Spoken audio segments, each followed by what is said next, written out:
All right, everyone. I am here with Sarah Brown. Sarah is an assistant professor of computer science at the University of Rhode Island. Sarah, welcome to the TWiML AI podcast. Hi. Great to have you on the show and looking forward to digging into our conversation about some of your work on kind of the systematic level approach to fairness in machine learning. Before we dig into that, I'd love to have you share a bit about your background and how you came to work in that field. Yeah, so I am in my first semester as a professor, so I'm just getting started with my own lab, our first year. And I did a PhD at Northeastern in machine learning. Okay. In grad school, my degrees are actually electrical engineering. So I did signal processing, and then statistical signal processing is the same thing as machine learning. So I became a computer scientist after I graduated somehow. But in grad school, I actually worked with neuroscientists. I collaborated with affective neuroscientists who study emotion and how our brains create emotion. But that involved dealing with a lot of uncertainty because we really don't know what our brains do. And so I got used to building machine learning systems and machine learning models that could help us understand data that was collected with a lot of unknowns about what happened, how it got there. We don't know exactly what our brains are doing to do that. And so trying to make sense of this data and developing machine learning models that help us make sense of it in my PhD. And that was kind of while the fair machine learning stuff started happening in the community. And we started seeing those first few papers. And I realized that a lot of that work was actually something, one, it's important to me, sort of values wise, but I thought also this idea that we don't really know exactly what's going on or why. Similar problems to the type of there's high uncertainty, there's sort of high impact, right? If we draw the wrong conclusions in a scientific study, that's problematic for the things they make down the line. If we draw the wrong conclusions about how or we have machine learning algorithms that draw the wrong conclusions about people, those cause biases. And so these the transition there was that I believe that there's sort of similar techniques, and that a lot of the techniques I learned for dealing with uncertainty in the neuroscience data would apply here. I really made the switch over while I was a postdoc at UC Berkeley. I participated in the AFOG group there, the Algorithmic Fairness and Opacity group. Okay. And got to have those great discussions and this sort of weekly meetings about how we could think about this. And that group was really exciting because it was not only computer scientists talking about this, not only machine learning people, but it was also legal scholars and social scientists. So we had people from 3 very different backgrounds kind of all sitting together and figuring out how to think about this. And that really shaped my thinking that we want to, the theory is cool. I love reading it. But I think that what's going to make the big difference in making systems more fair is to take a step back and look at how the different pieces interact and what can we do from there. And so that's how I landed at sort of my current research agenda, where I'm looking at how do we make machine learning more fair, not strictly sticking with the learning algorithm that we have, and trying to make that output something that makes fair decisions. But if we take a step back and we think about how the data comes into the system, how people interact with the systems at different points in the pipeline, and how people have a lot of expertise about these things that aren't computer scientists and that aren't that's not well measured in our data. We know the way that discrimination works in the world to some extent, but data doesn't capture that. So how can we kind of think about merging these together and taking a step back to build sort of more robust solutions is the general range of questions that I'm looking at now.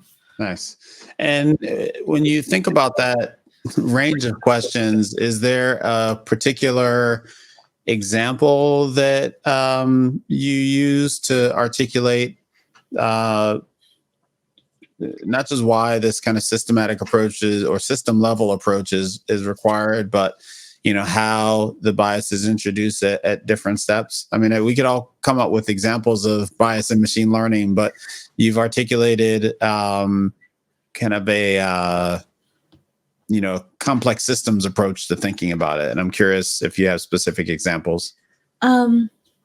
Yeah. So I think one of the things that is, it's harmful to say that the bias gets there just because the data is biased and then the learning algorithm has nothing to do with it. But there is bias in the data. And if someone who understands the data looked carefully at the data, or someone understands the domain that the data came from. So we had someone who's a social worker looking at the criminal justice system data before we trained algorithms on it. They could tell you what ways that data doesn't match the world, or maybe it reinforces stereotypes. And so one of the projects I have, we've built a tool called Wiggum, and it's designed to look for a specific type of kind of bias pattern in data, inspired by Simpsons Paradox, hence the name Wiggum. But we built this tool with the idea that you could have someone who's not a programmer, who's not a machine learning person, examining data and looking at what patterns were captured in the data and helping kind of mark which ones are likely to cause problems down the line. And then we can do things, not only the fair machine learning interventions, but also in some cases capturing more data, whether that's more samples or more features per sample. Getting more data can help prevent kind of some of the problems down the line, or reshaping the problem, choosing a different variable as your target to train a model can change how the bias gets into the system down the line. And so giving tools that help people examine the data with a focus on what types of patterns actually cause bias down the line can kind of help serve like a translation layer, right? Because the social scientist could just say those words out of the programmer, but they may not actually, it's all English, but it's not the same language. And so thinking about how tools can help serve that sort of translation layer, where like the tool is picking up the patterns that the machine learning person knows what to do with, and the social scientist or the social worker or whoever is labeling this pattern in the data, not just this sample, but like this pattern in the data might cause problems down the line. We should think about this. So you referenced Simpsons Paradox, and that obviously led to Wiggum. What is Simpsons Paradox and what is Wiggum? Yeah. So Simpsons Paradox is when you partition. So you have some trend in a data set. So maybe two variables are positively correlated, but when you split the data into different groups, they have a negative correlation. Or one of the canonical examples is it was UC Berkeley's admission data in like the 70s, I think. And they were worried that they were going to be accused of sexism because at the overall university rate, men were admitted at a much higher rate than women. So a larger percentage of their male applicants were admitted than the percentage of their female applicants that were admitted. Mm-hmm. One of their statistics professors looked at the data and broke it down by department, which is the level at which the decisions are made. So that makes sense to do. Mm-hmm. And when you analyze it per department, most departments actually admitted a higher percentage of their female applicants than their male applicants. And the sort of like statistical significance of that margin was larger in favor of women at a department by department level than it was at the university level. Mm-hmm. And the reason this happens is that, again, the time frame of when this happened changes the fact that this is not true anymore. But at that time, the engineering department admitted basically everybody. So it got more of their applicants were men than their applicants were female. And their acceptance rate was like 80%. In departments like English, where more of the applicants were female than male, the admissions rate was like 10%. Mm-hmm. And so you get this sort of imbalance and this flip. So when you look at the data overall, you draw the wrong conclusion about what's going on at the actual level. And so we built a tool that looks for a bunch of different types of trends. So both sort of these rank-based trends, sort of taking the average of a rate of something, or a linear regression sort of trend. We can also look at classification rates and a couple other trend types. And it looks for if there are partitions of the data where that trend is not true, or the trend is very different than the aggregate data. Mm-hmm. Or if there's partitions of the data that just have very different trends from one another. And then it highlights those for a user to kind of explore and kind of examine which ones might be problematic and which ones are, of course, that's supposed to be that way. Mm-hmm. Are the partitions that, actually before that question, you referenced that Wiggum's has something to do with Simpsons Paradox. What's that? Yeah, so the Wiggum, we named our tool Wiggum because the police officer in The Simpsons is named Detective Wiggum. So we named it after, yeah. Got it. Okay. So now that we've established that, when you apply this tool, is it looking at kind of natural partitions of the data, meaning you've got some categorical variables like the department, and it's looking at partitions there, or more statistical partitions that may or not be kind of natural reflections of the way humans might think about the data? It can do both. So you can tell it that some of the categorical variables in the data should be used to split the data as partitions. Mm-hmm. It can also take intersections or combinations of those variables. So let's say you had a race variable and a gender variable. It could look at combinations of race and gender and split Mm-hmm. into each of those partitions and check things out. And you can also have it search for clusters in the data. And so it'll apply a clustering algorithm. You don't have to, use a clustering algorithm. It doesn't require you to say how many clusters to look for. It'll find them automatically. Mm-hmm. And it can look for clusters in the data and then show you which of those clusters that were unknown or unlabeled partitions of the data that have these like very varied trends. And because that's a lot of different trends and patterns it could look for, it then also can rank them for you based on sort of which ones have the largest distance between the aggregate and the subgroup, or the largest maximum distance between two subgroups within a pair of variables or set of trends. Mm-hmm. And so rewind for us the connection between this particular tool and this broader theme of thinking about fairness from a systems perspective. Yeah. So, I mean, the idea here is this is one particular way that kind of biases or potential biases can be kind of discovered in data, where one partition of the data behaves very differently than another partition of the data, or the aggregate trend of the data. Mm-hmm. The aggregate trend is what a classifier is on average going to pick up. Yeah.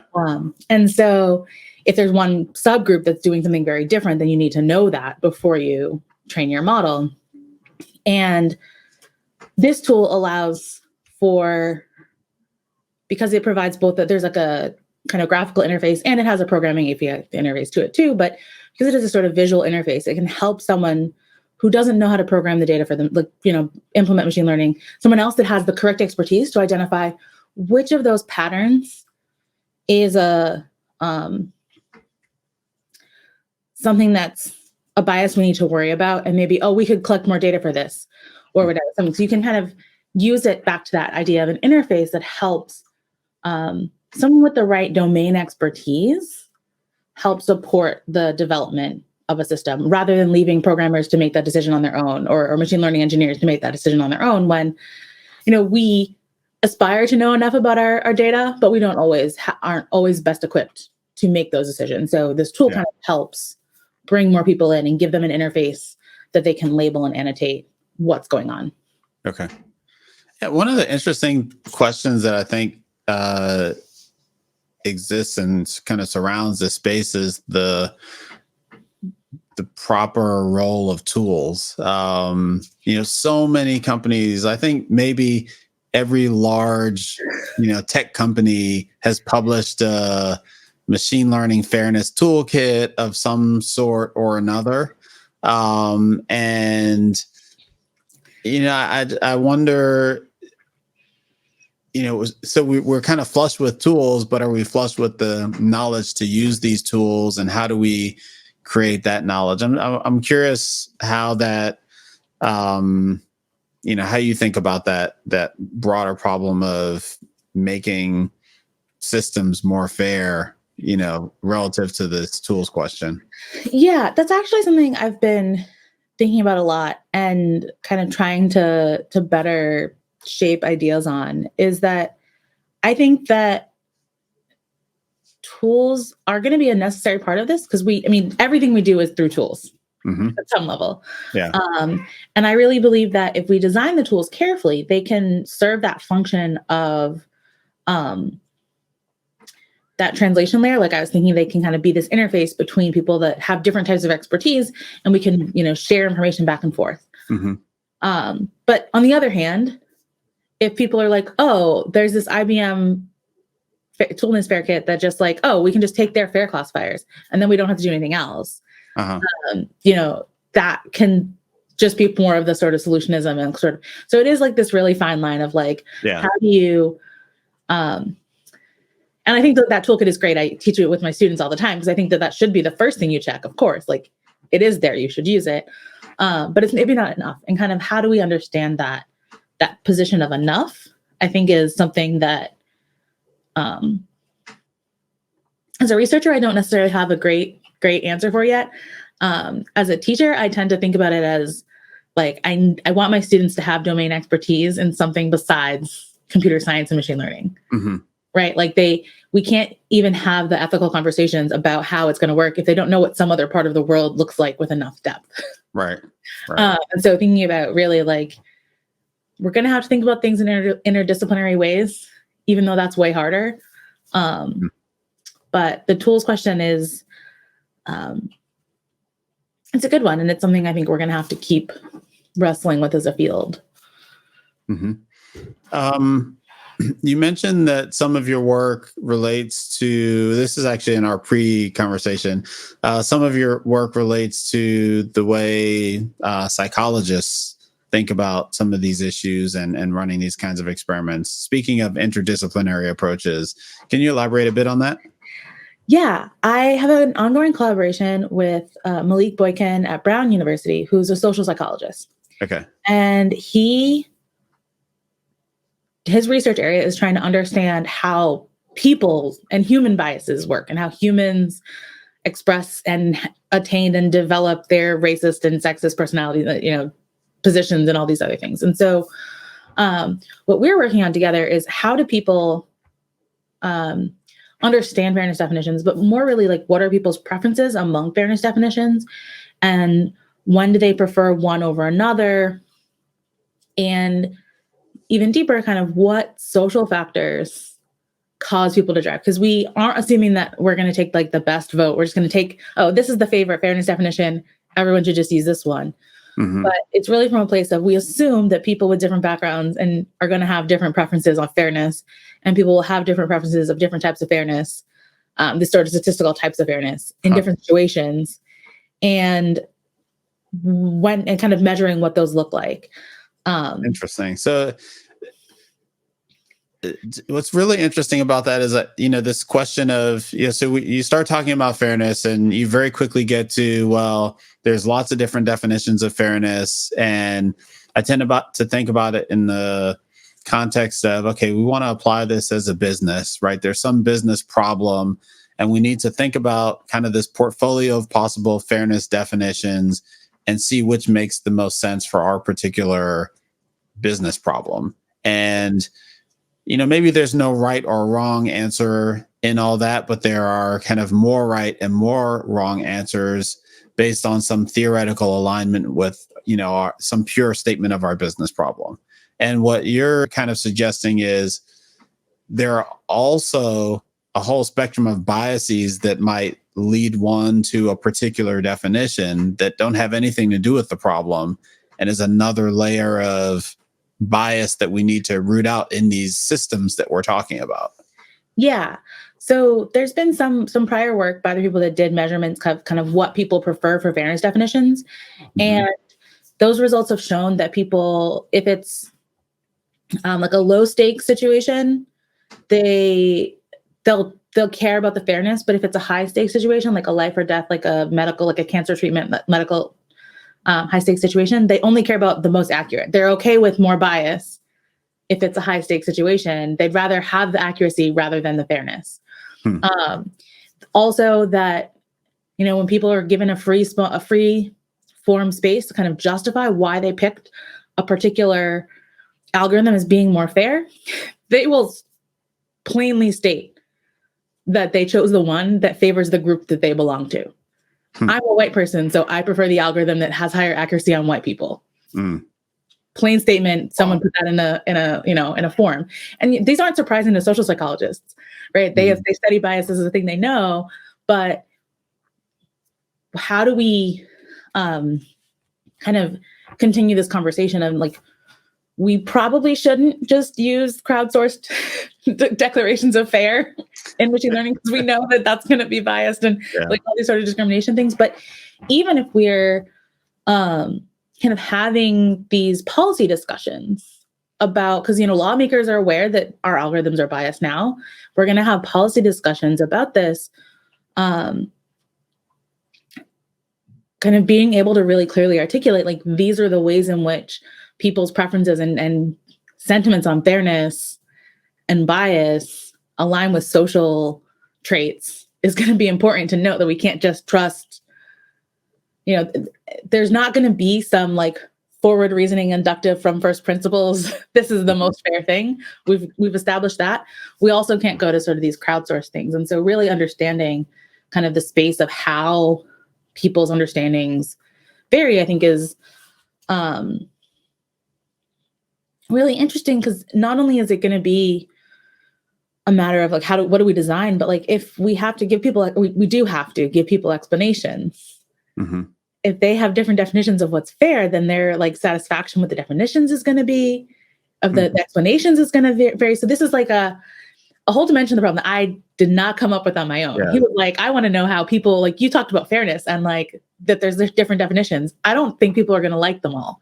Let's explore that. So we're building up the experimental tools and stuff. And so it's this whole suite of new questions that I wouldn't have ever got to without the collaboration there. Wow. Yeah, it's interesting. When you first referred to kind of crowdsourcing your fairness definitions, my immediate reaction was, well, who would do that? But then you think, well, kind of like that's politics and like social engagement on a large scale. Like we do that all the time. We do. Yeah. And there's other work that does kind of builds a thing about have people tell you what they prefer for fairness, as if we can then, and how to learn a like group definition of fairness from a bunch of different individual people's definitions, as if that would allow us to learn sort of a hybrid definition of some sort, that's rather than me sitting in my office writing my own definition. Mm-hmm. We ask a bunch of different people and pull those all together. Can we use that? And so I think understanding how different people's identities and things influence the way they would respond to things like that is really important, to probably prevent that type of that system from being dominant and used commonly, but also just to shape the discussions and kind of understand. And from his perspective as a social psychologist, he studies this bias in people anyways. So this algorithmic formalization of it like gives him a really rich area to just sort of study bias in a very like salient present, like the, present moment in time kind of environment to study it in. Mm-hmm. Do you envision a particular problem domain to apply this kind of analysis to? Yeah. So our plan is, our first set of questions, we're going to use sort of the compass scenario. It was, it'll be about a hypothetical location. It won't be about Broward County, but we'll think about that sort of, the city is going to endorse, the city's thinking about having a recidivism risk tool. What would you think about the fairness is? But we can also reframe that question in terms of what different people consider for if the algorithm is going to make admissions decisions, or if it's going to give out loans, or we can think. And so we'll be able to compare not only how different people, where we're thinking about different questions, how not only how different people react to it, but how their decisions change across domains. And there's some evidence that it does vary somewhat, but not strongly. And so we're looking forward to really digging into some more of those questions. Mm-hmm. And in that first example of the compass style recidivism, do you have preliminary results or insights into how this question of a fairness definition plays out across different groups? Not yet. We've been building up a kind of more custom way of asking the questions. So the thing we're trying to get at too is not only do people prefer like one specific sort of a binary choice between one definition or the other, is like how can they explore the space in between definitions? And so that's what my students at the machine learning students have been working on, is how do we learn in this sort of like interpolate between one definition of fairness and another definition of fairness, and present those options to people so they can kind of endorse their own custom definition of fair and kind of see what people prefer in that space. Mm-hmm. And maybe this goes back to the, some kind of paradox of tooling or something like that. But these tools will have these, a suite of definitions, towards which you can apply some analysis and determine fairness. And I'm thinking of you're asking someone to create a, linear combination of different fairness definitions. Can you then apply a tool or some kind of algorithm to that? Or do you have to then come up with your own algorithmic approach to measuring this mixture of, fairness relative to mixture or weighted average of fairness definitions? Like, how does that work? So that's what one of my students is working on right now, is where we have written an objective function and we're trying to see how well we can learn that. And we know that, sort of provably we can't have all the definitions at once, or even two definitions. We can't have them both at the same time. Yeah. But kind of what are the different ways we can move our decision boundary between the decision boundary we get for one definition of fairness to the other definition of fairness? Like, what are the interim states? And so, yeah, that's what we're working on right now, is trying to get those models finished and learn and kind of develop so we can put them into a psychology experiment. And kind of the prerequisite work to getting up to those experiments is we need to be able to know that people understand what we're asking them to do. And so we need to think about a lot of terminology, like making sure that we're posing all the terms in the exact same matches, because you could accidentally measure just that people don't like negativity. Because people are hard to measure. And so it goes back to why some of the other things get unfair in the first place. But one of the first things we wrote together, like me and the psychologist and their students, kind of, we wrote a paper, we critique, or they led the critique and I did the machine learning kind of explanations as to what we were doing, and how there's a lot of judgment, decision-making system sort of knowledge about what will distract people when you ask them a question. And they'll always choose the more concrete thing, or they'll always choose the more positive frame thing, rather than necessarily their actual preference. And so just working through all the different ways we have to set up our tool to measure the questions that we want to actually answer is where we're at right now. Wow. It's been a fun learning experience, kind of norming, and having our students kind of work right at this intersection has been good. Interesting. Yeah. Well, I'm wondering if, I don't know, I'm imagining a scenario where some combination of, where you kind of get people at some middle type of fairness definition, and it arises out of this combination of fairness definition, but it's really you find that it's a new thing. Like, it's its own fairness definition that, we couldn't express before. We didn't really know how to express before. And if that's something that you might anticipate happening, or, yeah. So this idea of trading off between two things is not new in machine learning. We trade off between parameters all the time. Trade-off control parameters exist in lots of algorithms. And so we're using sort of those same toolings and we're applying them to different things. But this idea of a Pareto optimal front, where you can have a trade-off, you can position it as a curve, and you say, this is the point that's the maximum across, kind of balancing all of them. So I anticipate something like that may exist, or it could be something kind of really different. And I think this idea of, what we're finding is that this idea of trying to trade off between and kind of interpolate between them is also asking us the question of when we have, in the situations where a fair classifier is not as accurate as the most accurate possible classifier, given our training data. And now there could be biases in the data, and we're measuring with respect to noisy labels or something, we don't know. But in that situation where it looks like that, there hasn't been as much analysis of like which are the samples, like which people get a different decision in the accurate one versus the fair one, and kind of where are they like outliers in some way. And so we're also kind of looking at some of those questions and trying to understand a little better,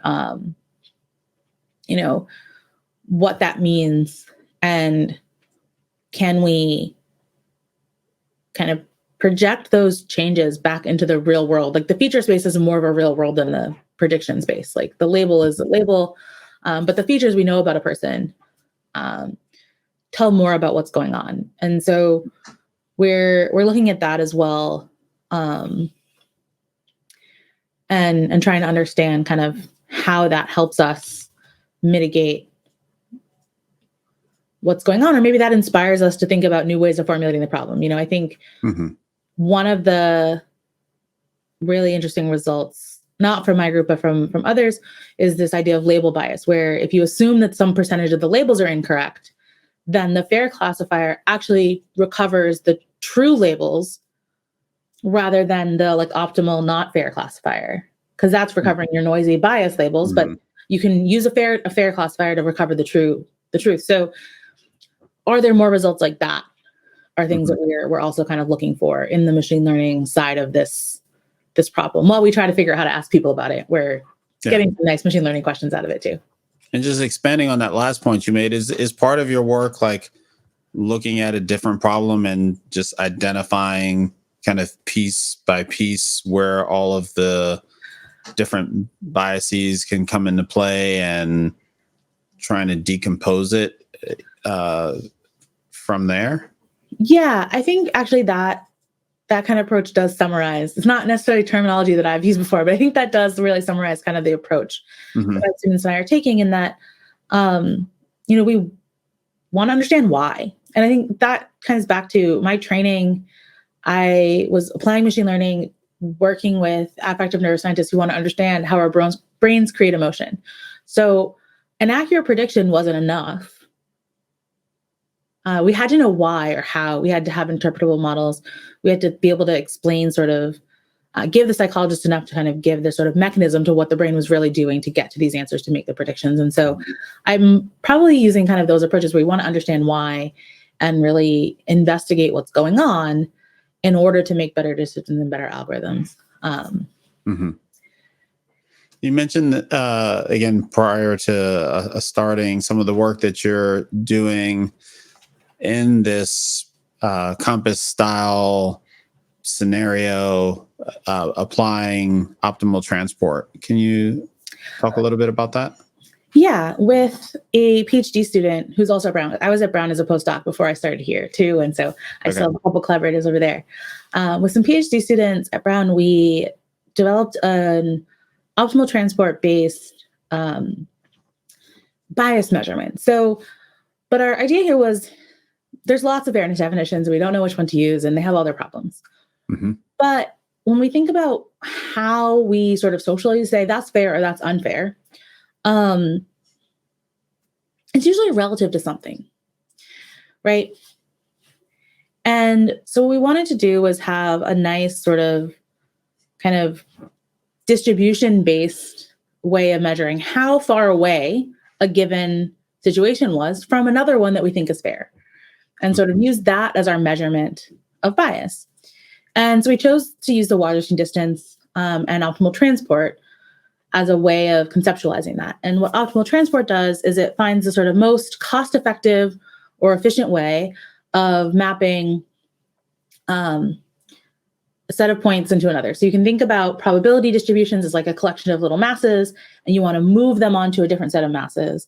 And we use the formulation that allows us to split the masses. So you don't have to map one person onto a specific other person, but you can map person one, and it can be like 40% onto this person and 60% onto that person. And so this framework allows us to kind of measure. We get both a measurement of bias. We also get this mapping, which is sort of like who you can kind of think of it like it gives you answers like a question of like, who would you rather be? If your reference point is sort of the predictions under this algorithm, and the second distribution is the true outcomes. Like, who would you rather have been to get your the true outcome you wanted? And so, we get stories out of that from the Compass data that are like, well, a Black person with no priors would have rather been a white person with 2 priors to get their true outcome, because white people white people with priors were treated so much better by this algorithm than Black people, whether they had priors or not. And so that gives, I think it's sort of an intuitive, nice way of like kind of measuring the amount of bias in a system. It's also nice because it's this sort of interpretable kind of, we can tell stories and kind of play with things in different ways. And we're also able to kind of use this to think about sort of how much potential for like recourse or changing someone's feature positions there are. Because you can change the sort of distances. There's sort of 2 distances in this metric. And so you can change one of them to only use some of the features and say, well, what if we only consider how far away, how different the person gets mapped to in terms of features that are possible to change? Okay. So like, can they move just a little bit in the features that they could change? Or do they have to move really far in the features that they could change? Or are they moving completely among features they can't change at all? Like their age. I mean, you can't actively change your age. You just have to wait for it to change, right? Mm-hmm. And so it provides sort of one definition that does a lot of different things related to fairness and bias and measurement. And so we thought that was a nice formulation way of thinking about what's really going on in these judgments that we're making about our algorithms. Mm-hmm. Mm-hmm. And so what are your plans to extend that work? Do you apply it to additional cases, or where do you go with it? And my assumption is that proving that the Compass, algorithm was not fair wasn't the goal, because right. No. So that was, so our goal really was to have sort of one measure that we could use to talk about a lot of different dimensions of the problem. Yeah. Largely so that we can kind of compare, because right now we have different definitions, but they're kind of in different terms, and like, how do you compare one to another? So we have this first paper that's submitted, and has a couple different case studies sort of in it. And what we're looking at now is, can we more formally talk about how we can recover basically kind of all of the different fairness definitions, and what do they mean in terms of this definition, so we can kind of use that as a way of interpreting things. And we're also thinking meaning rewrite some set of fairness definitions in the terminology and in the framework that optimal transport offers? Yeah. And so if we can write all of those different definitions in terms of the optimal transport formulation, we can then kind of use these optimal transport maps to interpret different fairness definitions as well. And because the optimal transport, like the map gives us like relationship with the recourse problem, we can kind of also relate to that as well. And then we're also thinking about, can we combine this idea with the measurement of people's perceptions idea as well? As like, so can we, because this is sort of relative fairness of the outputs relative to some sort of judgment, can we kind of use this optimal transport framework to measure the difference between 2 different people's judgment of what's fair? Or between, if we kind of have multiple different runs of an algorithm, can we kind of map between all of them and see sort of what groups are getting treated variably? The other nice thing with this framework is that it kind of gives us a bridge to talk about both individual level fairness, where you're saying like, it's fair if similar people are treated similarly, and group-wise fairness, where you're saying like, groups of people should be treated similarly. This gives us like one framework to kind of talk about both of those, and so we're going to explore that formally a little bit more deeply as well. Nice. Any other kind of upcoming work on your horizon? Other areas that you're excited about exploring in this field? I think really right now is kind of turning through some more of these results of the areas. We kind of got little pieces started and we kind of got these first things. I think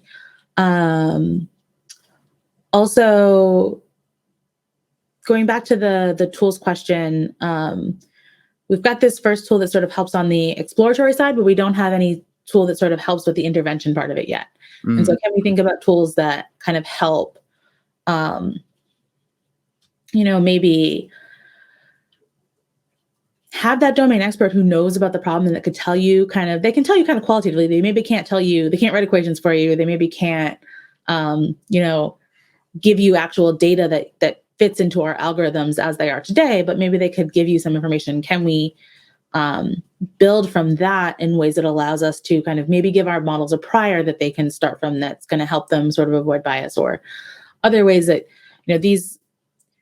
some of these problems are predictable by people with the right expertise, but they're not currently predictable from data. So can we bridge that gap is kind of a direction that I'd like to pursue and think about how do we build for that, and how do we prevent the bias before it gets there instead of just measuring it at the output of the system. Mm-hmm. Awesome. Well, Sarah, thanks so much for joining us to chat about this work on looking at fairness from a system-wide level. It's super important stuff. Thanks for having me. Thank you.